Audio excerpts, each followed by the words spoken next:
on, everybody? It's your buddy, it's your pal Spaz Phoenix, the YWC Reality Check, here all on my lonesome, as I try to get back in the habit of giving you guys at least some solo content. Shout out to my typical co-host, Jake DeMarco. Go check him out. He's working harder than all of us. And once again, I'm going to take the easy route and just touch on some nice, easy-peasy Saturday news and notes and tidbits, and not even really give you any news, just give you my opinion of some stuff that's happened. Saudi's a thing, Andrade's a thing, AAA last night was a thing, and this is the hodgepodge of stuff that we are going to get into, so might as well start with AAA last night. Really, really good show, really fun show.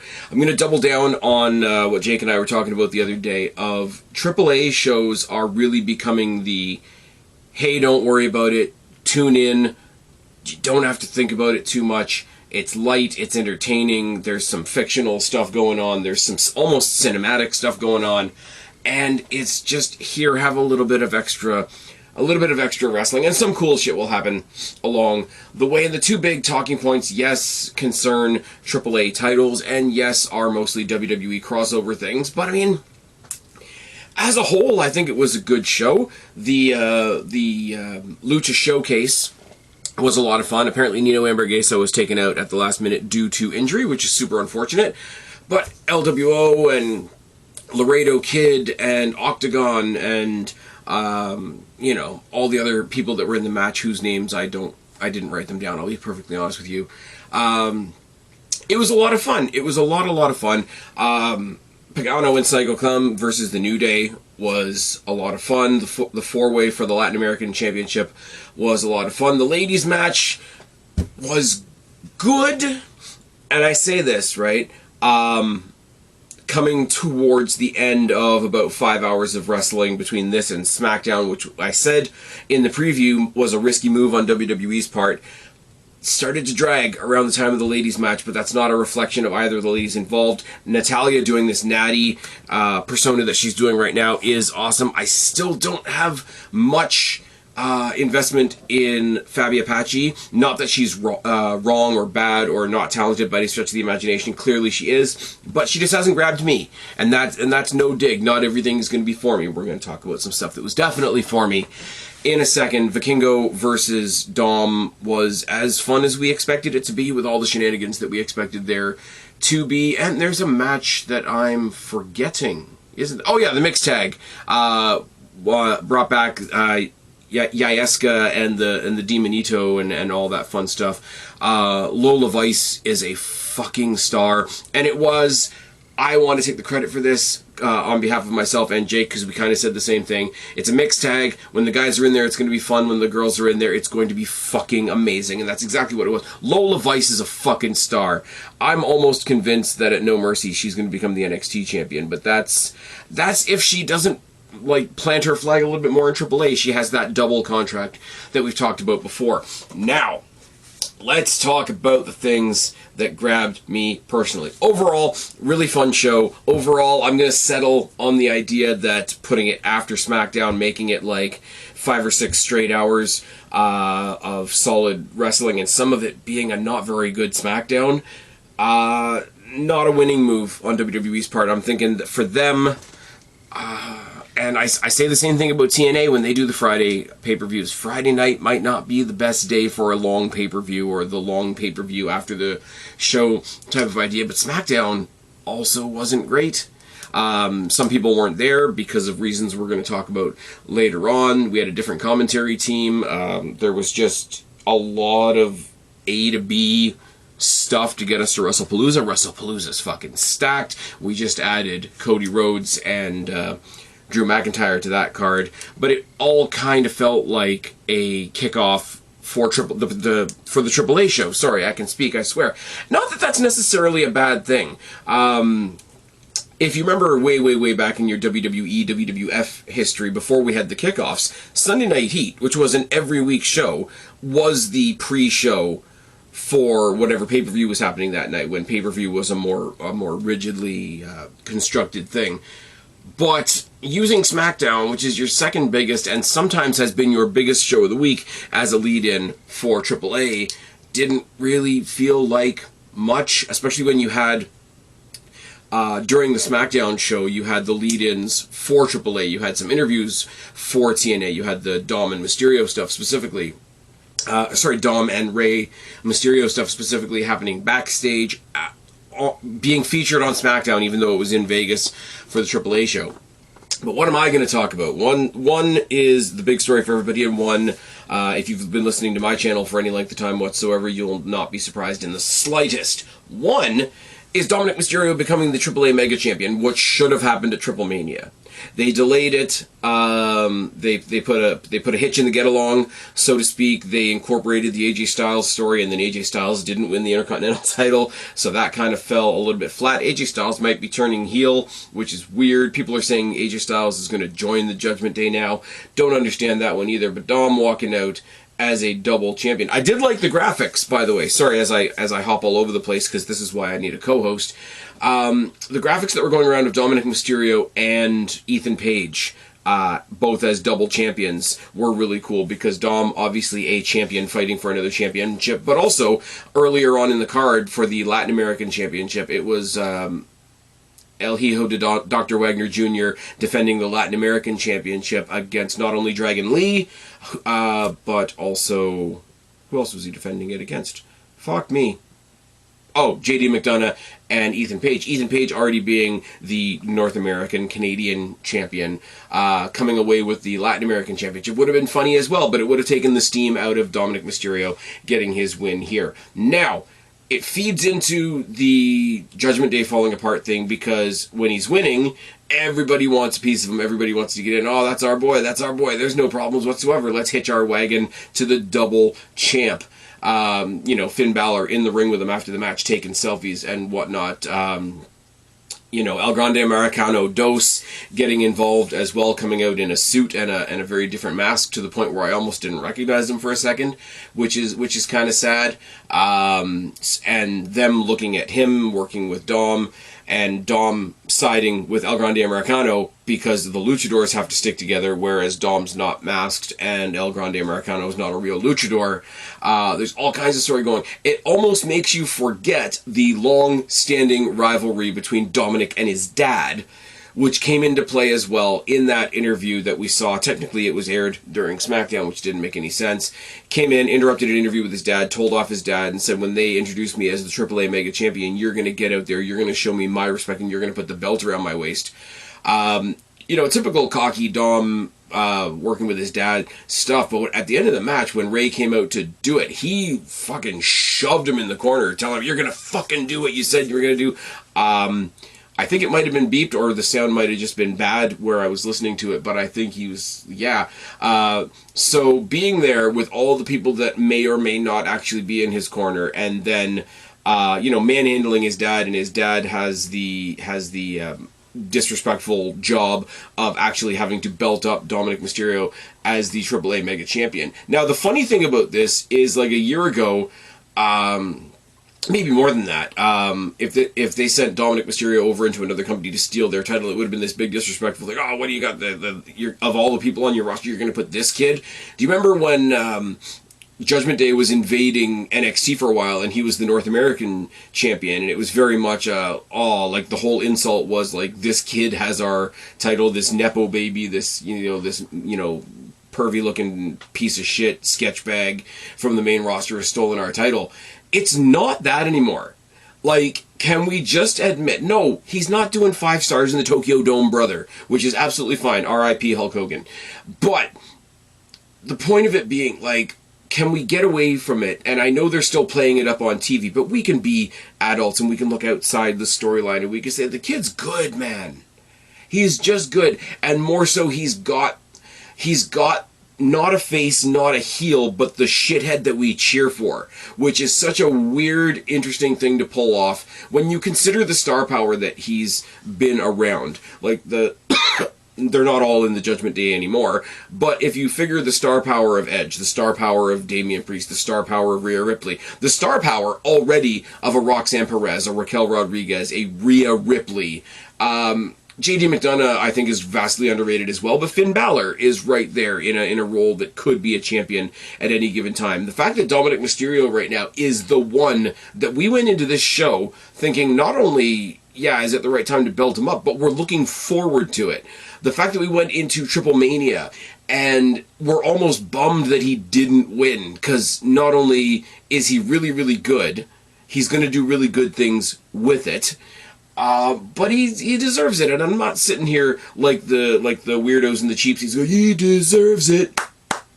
I'm saying legitimately, the kid has busted his ass. He's found himself a niche in the WWE, and it's time to like put some respect on his name. It's not mind-boggling that he's the Intercontinental Champion. It's not, you know, a step too far that he's holding the Mega Championship. He's holding up 2 companies right now. He could do the gimmick that Trick did for a while. Here I am holding up NXT and holding up TNA's belt. I want Trick Williams to do more shit as well. That's another story for another day. Super ridiculously happy for Dominic Mysterio, and the fact that we kicked off the night after the opening ceremonies that they typically do with Penta, and gave his promo in Spanish. Obviously, have no problem with that. Conan roughly translating it on commentary to, like, you know, it's a part of, I believe he said it's part of Mexican Heritage Month. Somebody correct me down in the box below. I really don't want to get that wrong. But also, he'll be keeping an eye, obviously, on the Vikingo versus Dominic Mysterio match. And basically, Penta did his own version of I Got Next, which is absolutely fine, coming off the heels of Penta on Raw talking to Adam Pearce. And that really creepy promo that we talked about in the preview is like, the fans love Penta. Everybody loves Penta. Mr. Pierce, why don't you love Penta? And then Mr. Pierce sits there and proverbially shits his pants. Absolutely great. So at that point, he was asking for an Intercontinental title shot. Now, they can skew that story. They can move the line a little bit, square the circle of, you know, if you're going to go after Dominic Mysterio, wouldn't you be going after the AAA Mega title? I guarantee you, maybe they'll fight on Raw for the IC title. The next pay-per-view that they do, or the next Triple Mania, the next Worlds Collide, whatever that may be. Somebody said there was a rumor that they were going to do a AAA Worlds Collide show in the UK. I haven't verified that anywhere, but a lot of people were saying it on Twitter, so it must be true. But whatever the next AAA associated pay-per-view is going to be headlined by Penta and Dominic Mysterio. And that's really, really awesome for a lot of reasons. Really, really happy for this. Not that I'm rooting against Vikingo. I kind of, like I said in the preview, I keep going back to it, but I'm going to repeat what I've said. He doesn't have the title anymore. There's no reason that he can't, you know, pop up on Raw, pop up on SmackDown, do whatever you want him to do. But I am intrigued. I am intrigued by the idea of Vikingo at least showing up in NXT. Because NXT works with TNA, and Vikingo has previous in TNA as well. When the first couple of times I saw Vikingo in AEW, I'll be fair, but very recently after that, when TNA announced their working relationship with AAA, I got to see Vikingo in a lot of X Division related stuff. I think he was even in the last Ultimate X match, if I'm not mistaken, along with Laredo Kid, who I mentioned previously and all that. So, great work by everybody all the way around. Now that's the wrestling. That's Spaz putting his wrestling hat on. Hey, it's good that we gave this guy a title. It makes sense because we can tell this story and that story and this story. It makes sense because we can move the pieces around the board and all that kind of thing. It makes sense. It makes sense. And those cents is going to make dollars and cents. It's fine. That's the bare bones analytical A to B to C, how many stars did it get type of stuff. Now you get the other side of the coin. Now you just get the shit that I like. What does Spaz like? Spaz likes spooky shit. Spaz likes over-the-top, gothic, ghost-adjacent, crazy-adjacent, monster-adjacent stuff. And the real unfortunate thing is, a couple years ago, when he dared to have, you know, opinions and express them publicly that didn't fit the norm, and we see how that gets responded to, especially this week. Not going to touch on it right now, but it's a thing. Undertaker dared to come out and say something crazy like he supports the police. What a crazy, crazy concept. I agree with him, by the way, for any of you that want to come at me.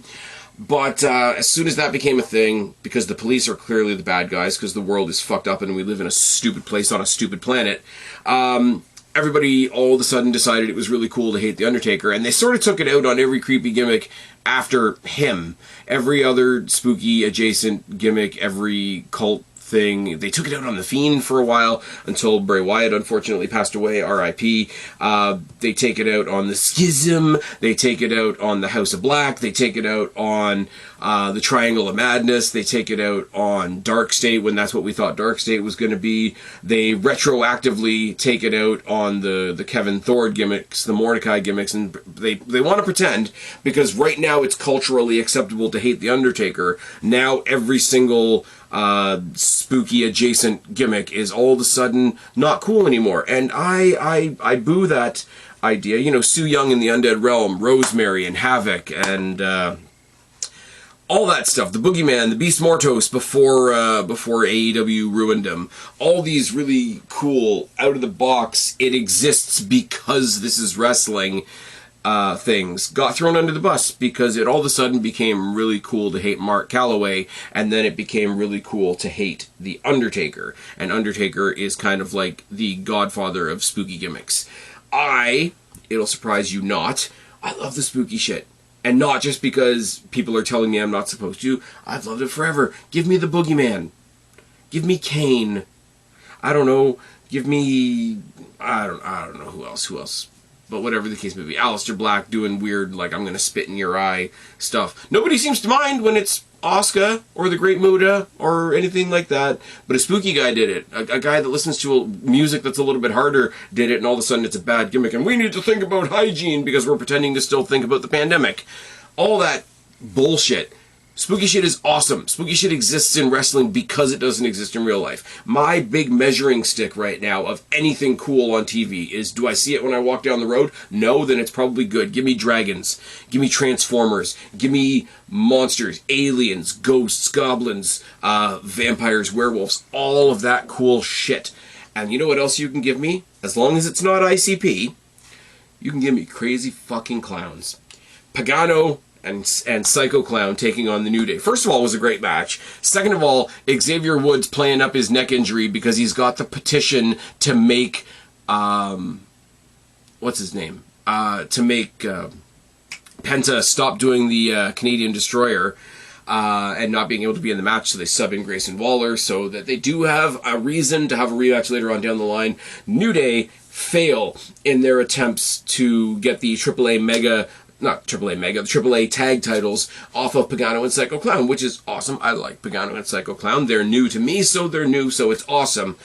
They're celebrating, Psycho Clown has ripped off his mask to expose his other mask. He scares the shit out of Xavier Woods, which was hysterical. Like, New Day in this we are mourning the death of tag team wrestling gimmick that they're doing right now. Grayson Waller being the sit-in, the understudy, whatever the case may be, awesome.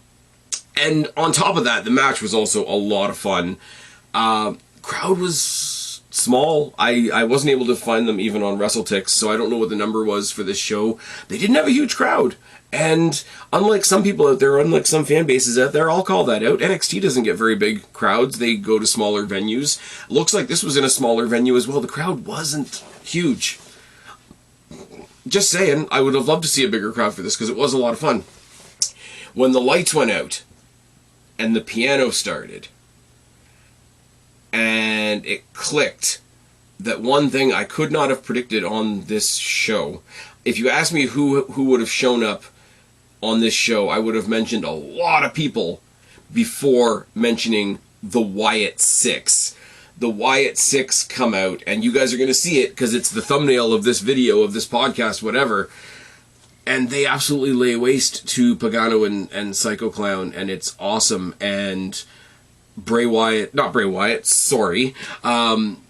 Dallas, Dexter Lumis, Eric Rowan, Joe Gacy, Nikki Cross standing in the middle of the AAA ring with their SmackDown titles and the AAA tag titles. First of all, like, WWE, I know you're not meant to cater specifically to me, but I have to believe, I'll have to put my tinfoil hat on and say, WWE did this just for me. They did this. This is, give me the crazy dead cult guys versus the crazy clown guys that are ICP but good. Fantastic. Absolutely wonderful. Give me this. I don't care. I would say, I just said Penta and Dom are going to head up the next AAA adjacent show. Put this on WrestlePalooza. Put this on Survivor Series. Get the WYATT 6 versus Pagano and Psycho Clown and maybe Mr. Iguana and one or two other people, Metallic Wolf or whatever his name was from the Battle Royal, maybe Omos. But do this up. This is fun shit. This is like, even if you don't have the Hardys there, drop all of these guys in the Hardy compound stuff. It's the stuff I know a lot of people are going to roll their eyes at. I know a lot of people are going to say, oh, what the fuck, man, it's so fucking cheesy and whatever. Yeah, you know what else is cheesy? Wrestling in orange juice and carving people's eyes out with keys. I'm just saying. This was a lot of fun, and this was just the flicker. This was just, you know, the firing first shot across the bow type thing. This made me smile more than anything else. It's not going to be on the top of any card, but it's going to be the most fun thing on some cards somewhere real soon. I'm willing to put the chips down that they come out of nowhere in the next week or so and announce that AAA is doing a Halloween adjacent show, which would be just ridiculous and fun. Pagano and Psycho Clown and maybe one or two other people, and then because the whole concept of Worlds Collide is like a crossover show, it might sound like a default. It might sound like somebody that I pull out of my ass a lot. Rosemary would fit right in this. Put Rosemary, maybe you get Rosemary and Crazy Steve and Psycho Clown on the same team, along with Rosemary. Rosemary squaring off with Nikki Cross. These two squaring off with Gacy and Dexter Lumis, who, on a side note, are slipping right under the radar as forming into a pretty fucking solid tag team. Let alone Rowan and Bo Dallas, who I think are going to become another tag team, which is where this gets even more fun, right? Because in most factions, it's three guys and one of them goes for a singles title and one of them goes for, or two of them go for a tag title. This is a situation where you could say Gacy and Dexter already have the WWE Tag Team Championships. If it's Rowan and Dallas that come to AAA, and they are the ones that walk out with the other two titles, everybody walks out with a belt. Nikki Cross goes after Julia because people seem to be absolutely oblivious to the fact that Julia is on your television and say that she's not on their television. This is... Give me this, man. It's Halloween stuff. It's the thriller section of your movie store. Remember when movie stores were a thing? Fuck, I'm old. This is why this is a match for people that are subscribed to Shudder. It is what it is. If it's not for you, it's not for you. But people like me and a lot of other people out there that love the more crazy outside the box stuff, this is for us. Let us have it. It's a lot of fun. It's going to be a lot of fun, and you won't have to take it too seriously because they've told you that from jump. You've got Bo Dallas, who has a mask on half the time, and you've got Psycho Clown, who rips off one mask to show his other mask, except he's like kayfabe pulling off his own skin, I think. Psycho Clown and Pagano could recruit the demon Finn Balor and Demonito. The door is open for that kind of fun stuff, and that's the majority of why I'm loving these AAA shows, because they creak the door open to some of that weirder stuff. Microman and Omos in the Battle Royal at the last show. The existence of Nayetska and Demonito is a lot of fun. This is good shit, and this is why you hear me getting excited. This is why you hear me tripping over my words, because I don't have a co-host.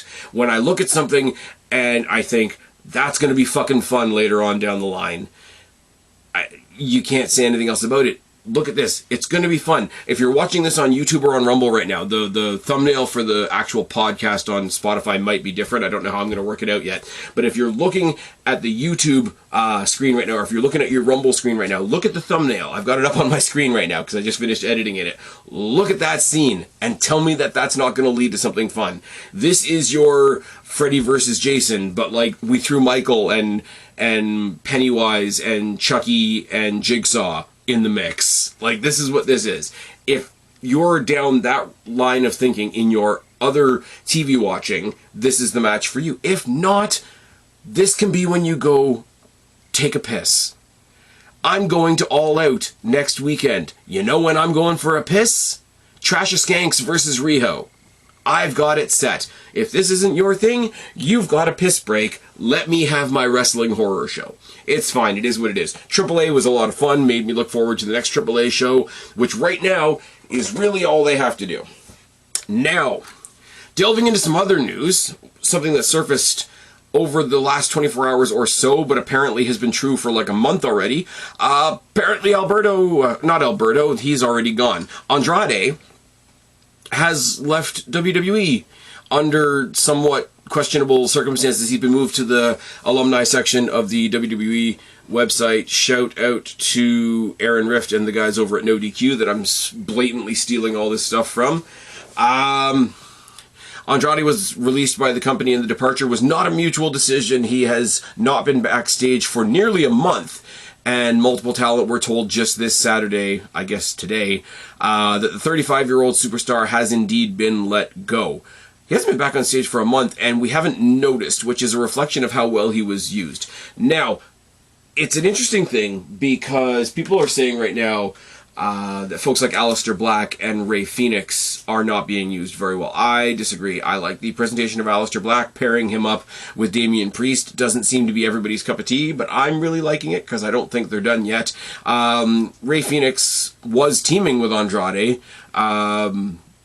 Don't know why that fell apart. I thought that team had a lot of promise for the couple of matches that they had. On the other side of the coin, Rey Fenix just answered Sami Zayn's open challenge on SmackDown and was realistically the only interesting thing on the show other than Brock Lesnar ripping his pants, but that's neither here nor there. While it isn't known if Andrade requested the release, the belief is that the departure is not related to budget cuts, which is backed up by Sean Ross Sapp of Fightful, who also stated that the departure is an isolated incident and not part of a new wave of releases. Now, the reason I bring this up is we come to an interesting character in the wrestling space, not the WWE space, the wrestling space, and it's MJF.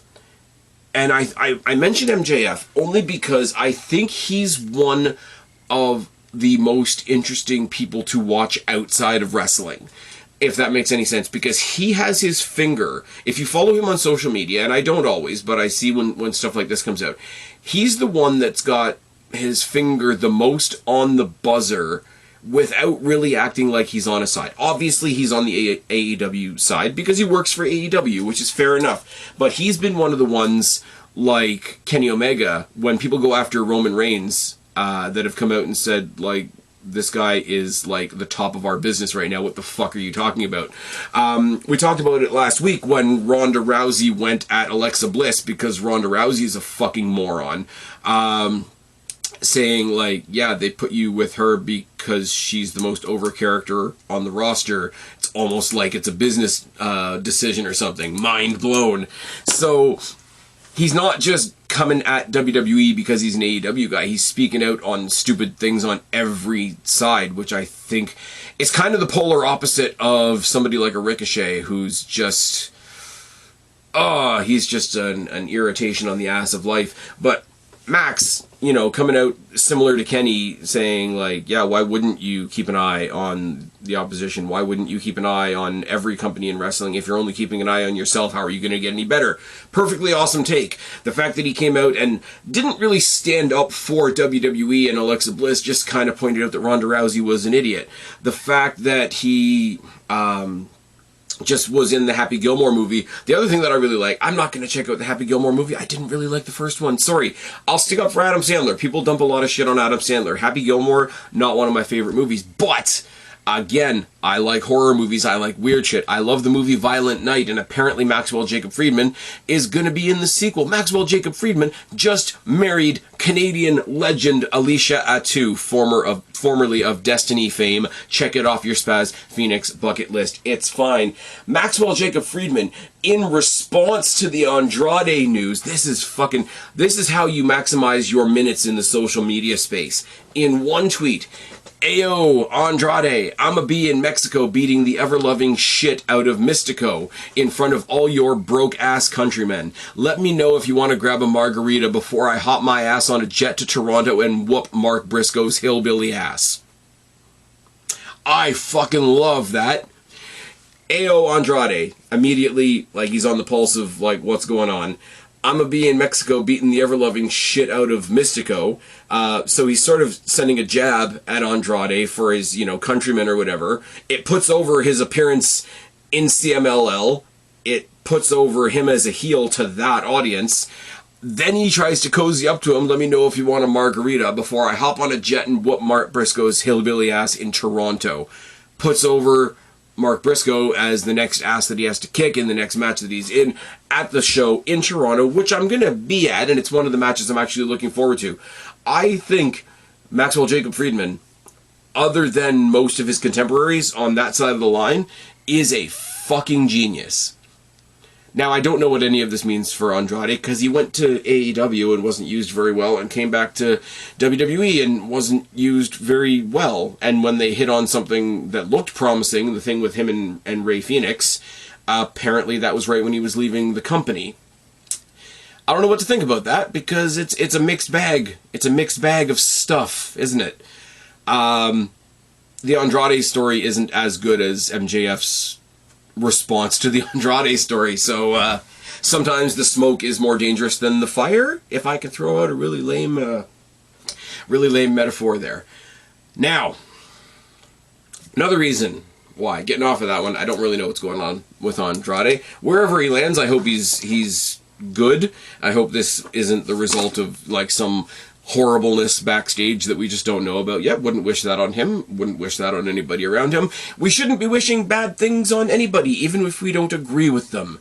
If we can't take that from the past events of this week, I don't know what to tell us as a human race. Speaking of things that have pissed off the human race, it was announced before SmackDown from Las Vegas.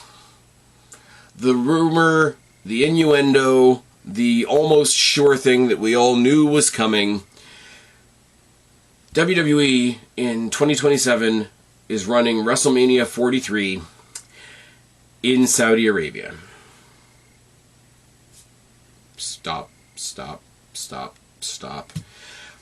I don't know what else I can say about this that anybody else already hasn't said. And I don't know about you guys, but I saw this and I didn't have a chance to properly absorb the news, because quickly my brain jumped forward to, oh cool, everybody's going to overreact about this news.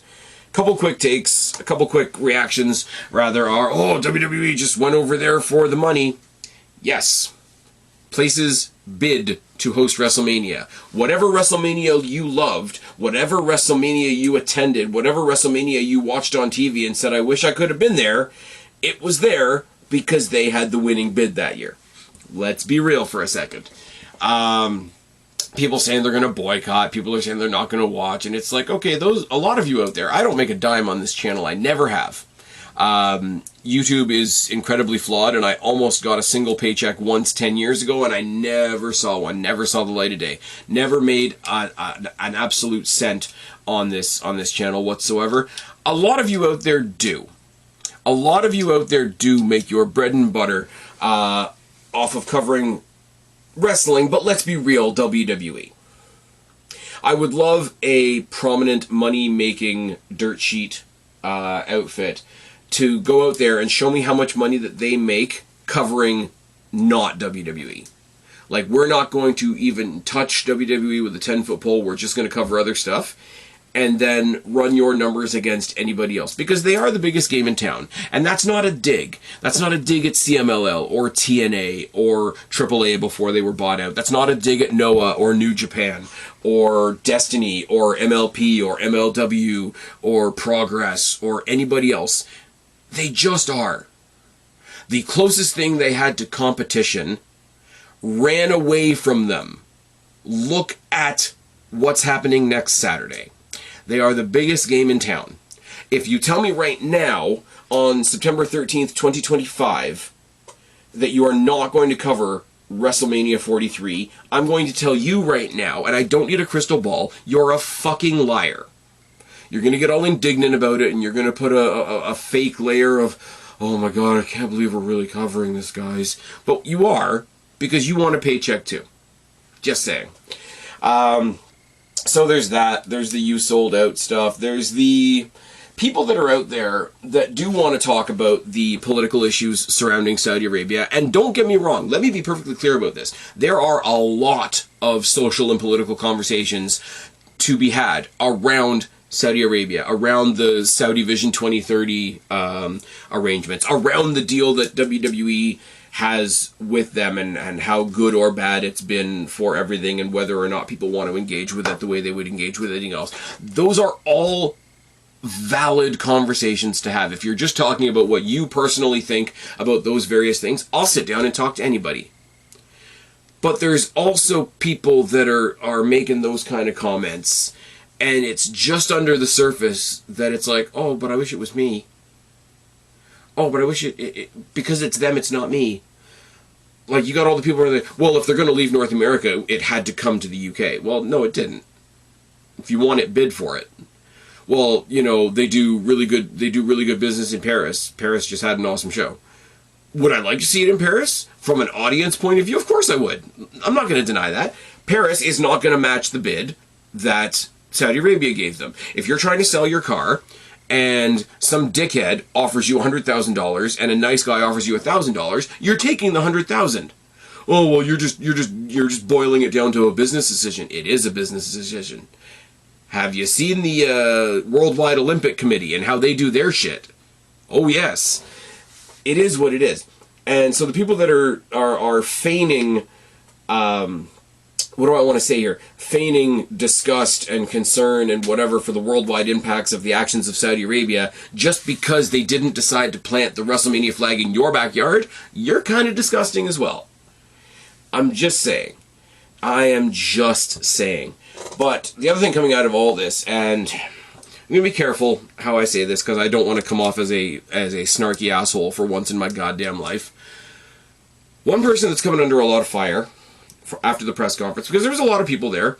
If I look down at the picture that's right in front of my face, there is Undertaker, Charlotte Flair, Shawn Michaels, Joe Tessitore, Liv Morgan, good to see Liv Morgan, Stephanie Vacour, Triple H, Seth Rollins, Logan Paul, who everybody loves, Bianca Belair, and I believe his name is pronounced Turki Al-Ashidi.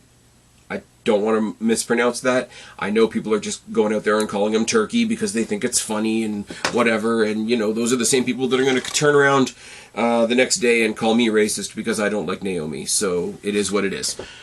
But the one coming under a lot of pressure is in this whole thing. Triple H came out, he said his piece, the fellow from Saudi Arabia, whose name I'm going to butcher the pronunciation of, so I'm not going to do it again, said their piece. Joe Tessitore hosted this thing like a boss. Undertaker said a couple of things that were really just, we're going back there, and yeah, they got fans there that are going to like to see us, and so we're going to see those people that want to see us in WrestleMania, Dead Man, all that kind of thing. So he came out there and said a whole lot of nothing. Now, on the other side of the coin, you got Bianca Belair, who had a whole lot to say. And I'm not going to put any additional context under this. I'm going to literally read the transcript, because No DQ has put up the entire transcript on their page, and the best I can do is just say what she said, and I will leave it open to the interpretation of any of you here. It's amazing to be a part. It's amazing to be a part of a lot of great moments. The hospitality, the culture, and the crowd are always great. I think Saudi Arabia has become a space specifically for women who make an amazing moment and make an amazing history. And it's not just important for little girls and women to see, but to let the little boys and little men see it as well. Every time we go to Saudi Arabia, I see it evolve more and more, whether it's inside the ring with more women on the show or outside the ring, seeing women on all those billboards and posters that become more and more apparent to me every time. The last time I went to Saudi Arabia, we had an all-women's battle royal. And when we came out, every single woman that came out, the crowd had a chant for them.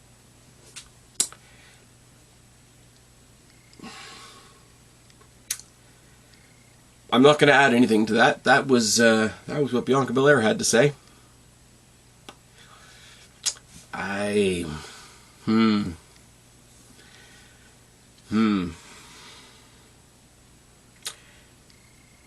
It's going to be WrestleMania t-shirt time in 2027, is what I'm going to say to that. Going to awkwardly leave that alone. In general, anybody acting surprised? Anybody acting surprised that this was going to happen eventually is kind of lying to themselves. Anybody acting surprised literally today or yesterday when the announcement was made is lying, because they've been talking about this. It was leaked like 2 months ago. It is a business thing. The wrestling business is a business. You don't have to like that. I'm not telling you to like it, and I'm not saying I like it, but it's a reality. So people acting surprised are a little bit disingenuous in that. They're getting the Royal Rumble next year. I'm kind of more bummed about the Rumble than I am about WrestleMania. And I can't really put my finger on why, because the Royal Rumble is one of those, it's a pop machine. And I don't mean I'm going to go grab a Coke or a Sprite or a Nestea iced tea. It means every 2 minutes you're going to get a pop. And the pops in Saudi are different. Remember that, like, and this is nothing against the people there, these are the people that wanted the Ultimate Warrior and Yokozuna. And that doesn't mean that they're bad. It doesn't mean that they're dumb. I'm not saying any of those types of things. They may just be behind in their wrestling knowledge. Like, it would be like if I started following a Fed out of Scotland and they run a pay-per-view this weekend. I might get that tape next year. If I start following a Fed in Italy, I might have to read about what they're doing today 6 months later in a magazine. If they get in touch, and you know, it's an awkward thing to say because he's passed now. Do you think the first person they weren't asking for was Hulk Hogan? Like, it is what it is. So the new people coming out, what's the pop going to be like? People coming from AAA or TNA that want to make like a cameo appearance, like a Joe Hendry showing up at WrestleMania. What kind of response does that get over there? And it's not bad fans versus good fans. It's just everybody comes at it from a different place. If somebody's coming up from NXT, I don't even know if they have NXT over in Saudi Arabia. I don't know. The funny question is, they're going to get a Raw, they're going to get a SmackDown, they're going to get the 2 nights of WrestleMania. Nobody's said boo about whether or not they're going to get a stand and deliver oi oi oi. The funny thing about that is, if they are going to run 2 nights of WrestleMania over there, they're going to be midday shows for us. So if there is a stand and deliver oi oi oi, when is it going to be? Are they going to run it like on the Thursday before? Are they going to run it Friday after SmackDown like they did with AAA just this past week? Because I don't think that's going to work, folks. There's a lot of logistic, like, once you get past, like I say, the social, political, world issues type of stuff that goes into this. Once you get past all that, because those are valid and those will sit on the shelf and those will always be discussions to be had, there's also logistical things to talk about. How many people want to hop on a plane and be in the Rumble for a couple of minutes rather than having like a pay-per-view match or whatever? The only exception I could think of would be if Mansoor was still in the WWE, or maybe Sami Zayn. And that's why, since the announcement was made this past January, everybody's saying, well, I guess Sami Zayn's winning the Rumble next year. And that's not to put any damper on Sami Zayn. I would love for Sami Zayn to win the Rumble. I would love for Sami Zayn to win the Rumble there, because he's one of the few people that can have that, it's special for me because I'm here. Like, for Sami Zayn, that's, and I'm not going to get in the cultural, religious, you know, ties of Saudi Arabia and Sami Zayn and all that kind of thing. I don't have the capacity to speak on those things, so I won't. The only thing I can compare it to is, you know, Money in the Bank 2011, the huge match between John Cena and CM Punk in Chicago. Sami Zayn is pretty much the only guy on the roster that I can think of that can have that kind of moment in Saudi Arabia. So it's almost a no-brainer that he's going to win the Rumble, but it also makes the Rumble predictable, and that's kind of a bummer. And then you do go to, oh, who's going to show up as a cameo? Well, are the cameos going to hit over in Saudi Arabia? And all that type of stuff. But, yeah, as I say, then you get Bianca Belair out there. I think Saudi Arabia has become a space specifically for women to make amazing moments in history. I don't know. I don't know. And I'm going to throw on one more I don't know, because you guys know Bianca Belair is not my favorite person to begin with. Amazing athlete.